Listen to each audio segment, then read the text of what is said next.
Access is consent. Have you ever really thought about that? I grew up hearing a phrase that sounded simple, almost dismissive at the time. Nobody gets to you unless you allow it. For years, I thought it was just something adults said to sound strong. But one random Friday afternoon, that sentence came back to me in a very different way. I was doing laundry on my lunch break, nothing dramatic. Just folding clothes, moving on autopilot, letting my mind wander. And the thought crossed my mind quietly, almost casually. Boundaries and access are the same thing. We talk about boundaries like they are walls, but boundaries aren't walls. They're doors, and access determines who gets a key. Think about it. Our phones are password protected. Not because everyone is bad, but because not everyone needs access. There are parental controls on social media, child locks on car doors, permissions on work files, security badges in buildings. None of these exist because of paranoia.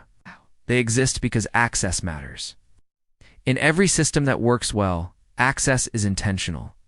And yet, when it comes to our lives, our emotions, our inner world, we hand out access freely.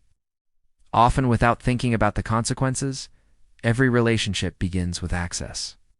Friends get access, colleagues get access, family gets access, acquaintances get limited access. And sometimes, without realizing it, we give full access to people who were only meant to observe from a distance. Here's the part most people miss. Expectations are built on access. The more access you give someone, the more you unconsciously expect from them.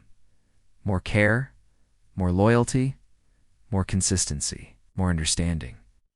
And when they don't meet those expectations, it hurts. But often the pain isn't because they failed. It's because we gave them access they never asked for and never knew how to manage. In technology, there's a principle. Garbage in, garbage out. If you don't control what goes into a system, you can't be surprised by what comes out. Your access control is your boundary. It determines what influences you, what affects your peace, shapes your thinking, what drains you, what nourishes you.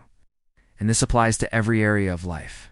Your time, your emotions, your vulnerabilities, your dreams, your fears. Let me let you in on a quiet truth I live by.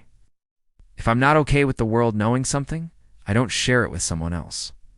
Not because I don't trust people, but because people are human. Humans don't all operate with the same access control level. Once information leaves you, you no longer control it.